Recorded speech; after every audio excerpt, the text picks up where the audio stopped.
Hi guys, this is Prabharan from Trekking with Agatya. நம்ம இன்னைக்கு எங்க வந்திருக்கோம் அப்படின்னா கோல் கும்பாஸ் வந்திருக்கோம். இது எங்க இருக்குன்னா பீஜப்பூர், கர்நாடகாவில் பீஜப்பூர்ல இருந்தா வந்து இந்த இடம் இருக்கு. இங்கதான் வந்திருக்கோம். நம்ம நேற்று பார்த்தோம் அப்படின்னா நேற்று முதல்ல ஐயோலி போனோம், அதுக்கப்புறம் வந்து பட்டடக்கல் போனோம், அடுத்து பாதாமி குகை கோவில் போனோம். அது எல்லாமே முடிச்சுட்டு நம்ம நேற்று வந்து விஜயபுரம் வந்து தங்கிட்டோம். அங்கிருந்து நம்ம வந்திருக்க இடம் வந்து கோல் கும்பாஸ். நம்ம இந்த காணொலியில யாரெல்லாம் வந்து இந்த இடத்த ஆட்சி செஞ்சாங்க, உள்ள யார் இருந்தாங்க அப்படி எல்லாத்தையும் இந்த காணொலி பார்க்கலாம். வாங்க போலாம்.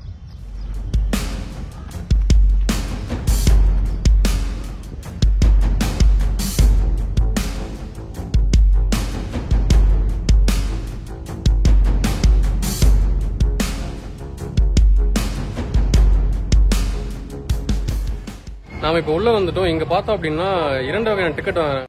ஒரு டிக்கெட் வந்து நம்ம உள்ள போறதுக்கான டிக்கெட் வந்து 25 ரூபா வாங்குறாங்க. அதே வந்து நம்ம ஏதாச்சும் திங்ஸ் எடுத்து வந்தோம் அப்படின்னா பேக்ல எடுத்து வந்தோம், அது இங்கேயே வச்சுட்டு போயிடணும். அதுக்கான டிக்கெட் வந்து ஒரு ஆளுக்கு 15 ரூபா. இந்த கோல் கும்பாஸ் கர்நாடக மாநிலத்துல பீஜப்பூர் மாவட்டத்தில் உள்ள பீஜப்பூருடைய தலைநகரான பீஜப்பூர்ல அமைந்துள்ள ஒரு அடக்கத்தள கட்டிடம். இந்த இடத்துல அடில் ஷாஹி பேரரசுடைய ஒரு முக்கிய மன்னரான முகமது அடில் ஷா கோல் கும்பாஸ் எனப்படும் ஒரு கட்டிடத்துடைய மையப்பகுதியில அவரும் அவருடைய உறவினர்களும் அந்த இடத்துல அடக்கம் செய்யப்பட்டிருக்காங்க. நாம இப்ப இந்த கட்டிடத்தை சுத்தி பார்க்கறதுக்கு முன்னாடி யார் இந்த முகமது அடில் ஷா அப்படின்றத பாத்துருவோம். கிபி 16ஆம் 17ஆம் நூற்றாண்டுகள்ல இந்தியாவில் சுல்தான் மரபினர் நிறைய பேர் இருக்காங்க. அதுல பார்த்தோம்னா சிந்து சுல்தான்கள், டெல்லி சுல்தான்கள், மாபர் சுல்தான்கள், பீஜப்பூர் சுல்தான்கள், அந்த மாதிரி வந்து ஒரு குறிப்பிடத்தக்க மரபினர் இருந்திருக்காங்க. அந்த வகையில பீஜப்பூர் சுல்தான்கள் ஒரு முக்கியமான நபர் அப்படின்னா முகமது அடில் ஷா அப்படின்னு சொல்லலாம்.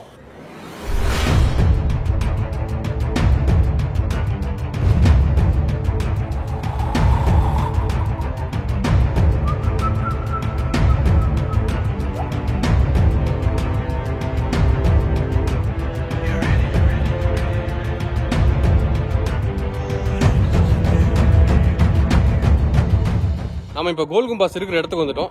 அதனுடைய வாசல் பகுதியில் தான் இருக்கும். இதன் உள்ள நுழைஞ்சு பார்த்தோம்னா தெரியும். இதனுடைய சிறப்புகள் எல்லாமே வந்து நம்ம ஒவ்வொன்றா பார்க்கலாம். இந்த காணொலி முழுசா பாருங்க, எதுவும் ஸ்கிப் பண்ணிட்டாதீங்க.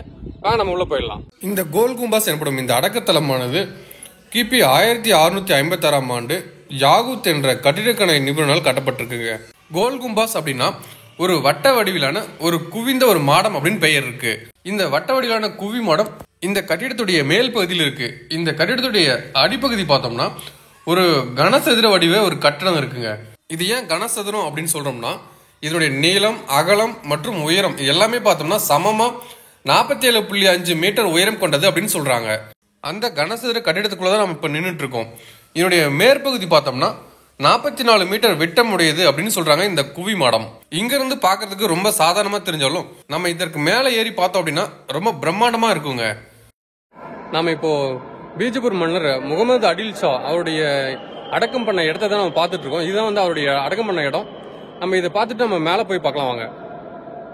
இந்த இடத்துல ஒரு மரத்துல ஒரு மேற்கூரை மாதிரி அமைச்சிருக்காங்கல்ல, இதுதான் வந்து முகமது அடில் ஷாவுடைய கல்லறைங்க. அதற்கு பக்கத்துல அவருடைய இளைய மனைவி ஆருஸ் பிபியுடைய கல்லறையும் இருக்கு. அதுக்கப்புறம் வந்து அவருடைய மூத்த மனைவி, அவருக்கு ரொம்ப பிடிச்சவங்க அப்படின்னு சொல்றாங்க, அவங்களுடைய பெயர் ரம்பா, அவங்களுடைய கல்லறையும் இருக்கு. அதுக்கு பக்கத்துல அவங்களுடைய மகள் மற்றும் ஒரு பேரனுடைய கல்லறையும் இருக்கு. இதுல முக்கியமா நோட் பண்ணக்கூடிய ஒரு விஷயம் என்ன அப்படின்னா இது வந்து அவருடைய ஆட்சி காலத்துல அவர் உயிரோட இருக்கும் போதே கட்டப்பட்ட ஒரு கட்டிடம்ங்க. இந்த இடத்துல இந்த கல்லறை பகுதியானது முழுமையடையல அப்படின்னு சொல்றாங்க. அவர் முழுமையடைறதுக்கு முன்னாடி இருந்ததுனால இந்த கல்லறை பகுதி பாதியிலே நிறுத்தப்பட்டிருக்கு அப்படின்னு சொல்றாங்க. சரி வாங்க, நம்ம இப்ப மேல போயிட்டு அந்த குவி மாடத்தையும் அங்க இருக்கும் இந்த விஸ்பரிங் கேலரி அப்படின்னு அழைக்கப்படுற ஒரு முக்கியமான இடத்தையும் நம்ம பார்க்க போறோம்.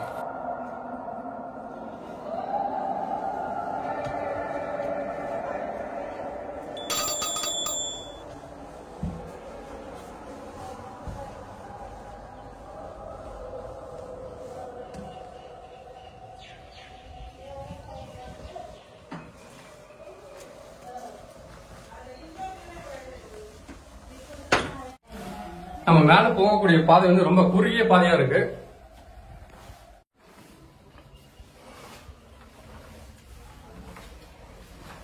இதுல ஏறி நடந்து போறீங்க அப்படின்னா கொஞ்சம் பார்த்து பத்திரமா நடந்து போகணும். ஏன் அப்படின்னா ரொம்ப குறுகிய பாதையா இருக்கு. ஃபுல்லா வந்து கல்லுல இருக்கு. சோ வலிக்கி விடுறதுக்கான சான்சஸ் நிறையவே இருக்கு. இந்த படிக்கட்டுகளை பார்க்கும் போதே உங்களுக்கே தெரியும் எவ்வளவு குறுகிய ஒரு பாதையா இருக்கு. அது மட்டும் இல்லாம முழுக்க முழுக்க கற்களால் இருக்கு. இது வந்து வழுக்கிற மாதிரி தான் இருக்குங்க. சுத்தி சுத்தி போகுது, கொஞ்ச தூரம் இப்படி வளைஞ்சு போகுது. அதுக்கப்புறம் பார்த்தோம் அப்படின்னா இந்த மாதிரி ஒரு விசாலமான ஏரியா வருது. இந்த மாதிரி இருக்கு. இதுக்கப்புறம் பார்த்தோம் அப்படின்னா திரும்பவும் முன்னாடி எப்படி நடந்தோமோ அதே மாதிரி பாதை.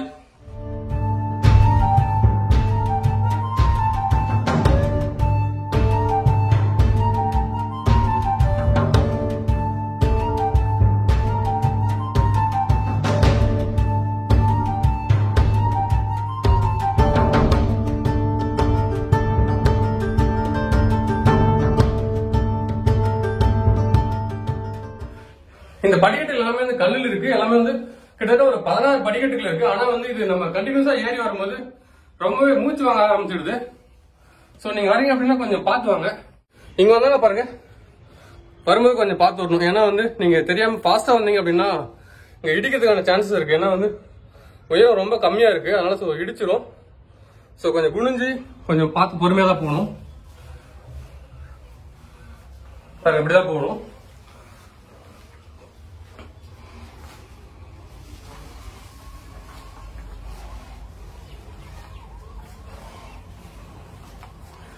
இப்படி கொஞ்சம் தூரம் ஏறி வந்தோடனே இந்த மாதிரி ஒரு விசாலமான பகுதி இருக்கும்.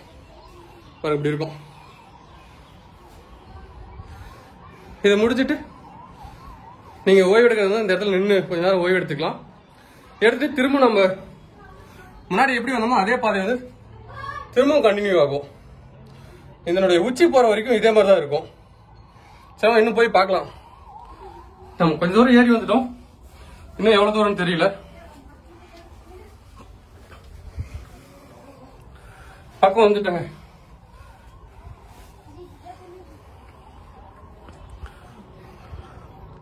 நாம இப்போ குவிமாடம் இருக்கிற மேல் பகுதிக்கு வந்துட்டோங்க.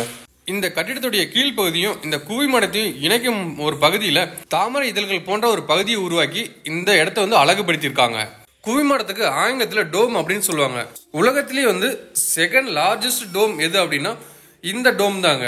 உலகத்துல ஃபர்ஸ்ட் லார்ஜஸ்ட் டோம் எது அப்படின்னா ரோம்ல இருக்கிற செயின்ட் பீட்டர்ஸ் பசிலிக்கா அப்படின்னு சொல்றாங்க. இந்த இடத்துல பார்த்தோம்னா நிறைய வந்து அழகுக்காக டிசைன் பண்ணி வச்சிருக்காங்க. இங்க பாருங்க, இதுல பார்த்தோம்னா ஒரு இடத்துல மட்டும் சந்திருக்கு பாருங்க. இது வழியா தான் நம்ம நுழைஞ்சு போற மாதிரி இருக்கும். வாங்க போய் பார்க்கலாம்.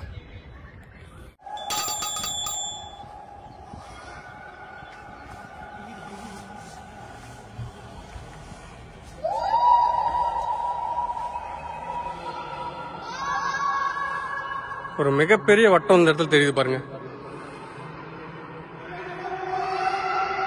நீங்க இந்த இடத்துல நின்று பேசுனீங்க அப்படின்னா அப்படியே எக்கோவா கேட்கும் அப்படின்னு சொல்றாங்க. அதனால இங்க இருக்கிற எல்லாரும் அவங்களுக்கு தெரிஞ்ச பாஷையில பேசிட்டோ அல்லது ஒரு சத்தத்தை எழுப்பி வந்து அந்த எக்கோவை கேட்டு தன்னுடைய மகிழ்ச்சியை வந்து அதிகப்படுத்திக்கிறாங்க. இதனால வந்து அவங்களுக்கு உண்மையிலேயே வந்து ஒரு சந்தோஷம் வந்து அதிகமாகும் அப்படின்னு தான் சொல்லலாம். இந்த இடத்துல நின்றுட்டு நம்ம ஒரு முறை பேசணும் அப்படின்னா, அப்படி இல்லை ஏதாச்சும் ஓசை எழுப்பணும் அப்படின்னா 7 முறை எக்கோவா கேட்கும் அப்படின்னு சொல்றாங்க. ஆனால் அந்த சத்தமானது நீங்க தனியா நின்று ஓசை எழுப்பினாலோ அல்லது நிறைய நண்பர்கள் இல்லாம குறைந்த நண்பர்கள் இருந்தாலும் மட்டும்தான் வந்து அந்த ஓசை வந்து உங்களால் தெளிவா வந்து உணர முடியும். அப்படி இல்லாம நிறைய பேர் ஓசை எழுப்பும் போது அது ஒன்றுக்கொன்று மிக்ஸ் ஆகி நமக்கு தெளிவா கேட்காதுங்க.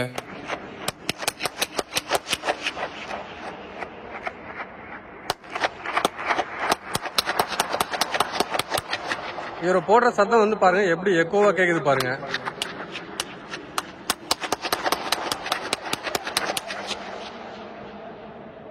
இப்ப பாருங்க, இவர் வந்து நம்ம சேனலுடைய பேரு சொல்றதா சொல்லிருக்காரு.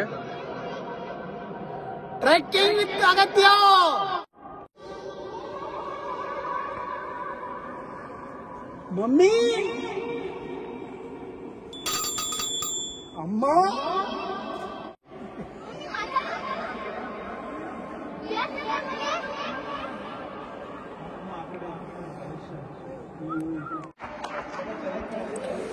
இந்த இடத்துல வந்து எல்லா சந்துகள்லயும் வந்து பார்த்தோம்னா ஒவ்வொரு பக்கம் வந்து நுழைவாயில் மாதிரி இருக்கு. அது எல்லாமே நம்ம பாதுகாப்பா இருக்கணும் அப்படின்றதுக்காக வந்து கம்பி வேலி போட்டு அடைச்சிருக்காங்க.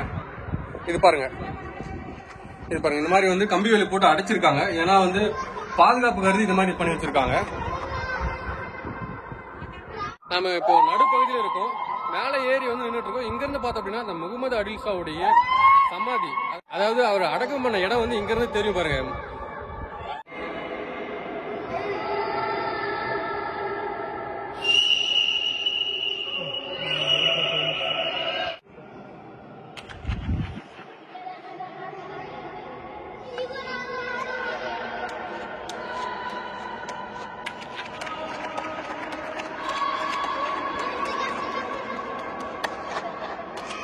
இந்த இடத்தெல்லாம் பாருங்க எவ்வளவு அழகா வந்து அழகுபடுத்திருக்காங்க. இது எல்லாமே வந்து கீழே இருந்து மேல வந்து நிக்கிற எந்த பிடிப்புகளும் இல்ல, ஒரு வானத்துல இருக்க மாதிரி தான் இருக்கு. இந்த இடத்துலயே வந்து ரொம்ப அருமையா வந்து அழகுபடுத்தி வச்சிருக்காங்க.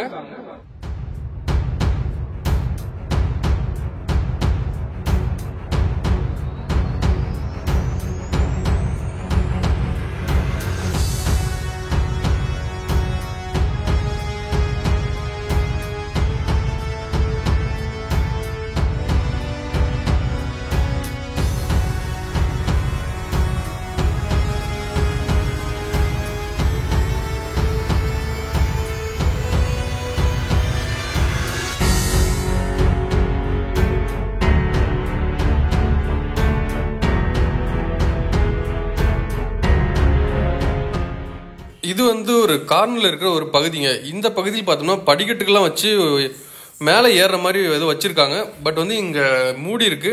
இங்க பிளாஸ்டிக் பாட்டில் வந்து நிறைய போட்டிருக்காங்க. நீங்க இந்த மாதிரியான ஒரு ஹிஸ்டாரிக்கல் பிளேசஸ்க்கு வரீங்க அப்படின்னா நீங்க இங்க இருக்கும் குப்பை குளங்களை கிளீன் பண்ணாலும் பரவாயில்ல, ஆனா வந்து புதிதாக குப்பைகள் சேராம பார்த்தீங்கன்னாவே ரொம்ப நல்லதுங்க.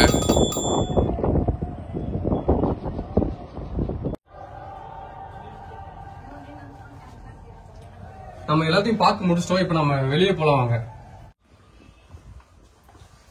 இங்கெல்லாம் வந்து ஒரு சில இடத்துல வந்து இறங்குறது கொஞ்சம் பயமா இருக்கு. அந்த இடத்துல வந்து நீங்க அமர்ந்துகிட்டு கூட கொஞ்சம் மெதுவா கூட இறங்கலாம், ஒன்னும் பிரச்சனை இல்ல. மேல இறங்கும்போது இது இடிக்காம பாத்துக்கோங்க. குழந்தைங்களை கூட்டிட்டு வரீங்க அப்படின்னா கொஞ்சம் பார்த்து பத்திரமா கூட்டு வரணும். ஏறும்போதும் கொஞ்சம் பார்த்து ஏத்திட்டு போகணும். இறக்கும் போதும் வந்து கொஞ்சம் கையை பிடிச்சி கொஞ்சம் பத்திரமா இறக்கி கூட்டிட்டு போங்க.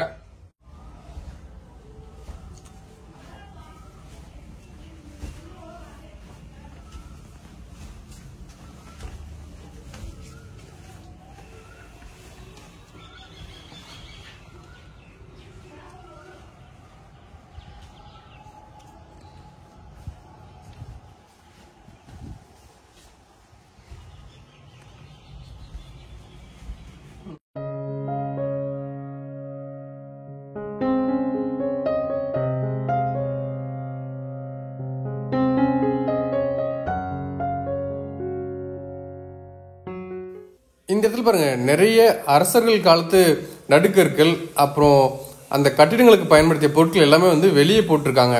இது எல்லாமே வந்து அவங்களுடைய காலத்துல பயன்படுத்திய பொருட்களுங்க. இந்த கோல் கும்பாஸ் கட்டிய முகமது அடில் ஷா இந்த பீஜப்பூர் மட்டும் இல்லாம தென்னிந்தியாவில் நிறைய இடத்துல வந்து தன்னுடைய ஆட்சியை பிடிச்சிருக்காரு. இவர் கிபி 1646 விஜயநகர பேரரசின் மன்னரான ஸ்ரீரங்கனை துவக்கடிச்சு அவர்களுடைய இடத்தெல்லாம் பிடிக்கிறாரு. அது மட்டும் இல்லாம கிபி 1649 செஞ்சியும் கைப்பற்றதா வரலாறு இருக்குங்க.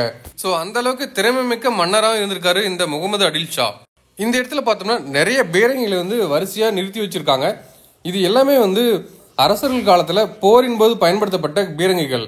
இது எல்லாமே முழுக்க முழுக்க இரும்பால் செய்யப்பட்டிருக்கு. ரொம்ப வெயிட் ரொம்ப அதிகமாவே இருக்குங்க. இதுதான் பீரங்கியோட உள்பகுதி. இதனுடைய உள்பகுதியில் தான் வந்து குண்டை போட்டு ரொம்ப தூரத்துல போய் விழுந்து வெடிக்கிற மாதிரி செய்வாங்க.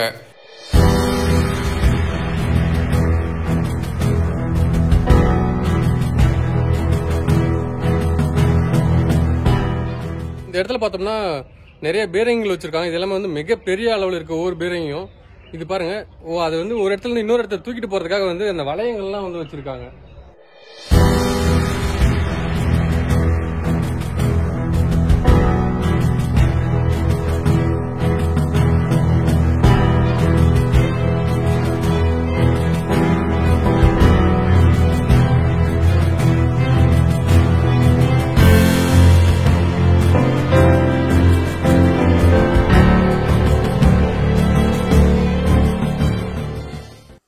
இந்த இடத்துல நிறைய கட்டிடங்கள் இருக்குங்க. எல்லாமே வரிசையா இருக்கு, ஒரே மாதிரியா இருக்கு.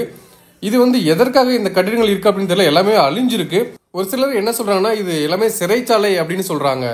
ஆனால் இதை பற்றி சரியான தகவல் வந்து நமக்கு கிடைக்கல. ஒருவேளை வந்து இது சிறைச்சாலையா இருக்கலாம், அப்படி இல்லைன்னா வந்து இது குதிரைகள் நிறுத்தி வைக்கப்படுற ஒரு இடமா கூட இருக்கலாம். ஏன்னா வந்து குதிரைகள் நிறுத்துறதுக்கும் வந்து இந்த மாதிரியான இடங்கள் தான் வந்து கட்டி வைப்பாங்க அரசர்களுடைய காலத்துல.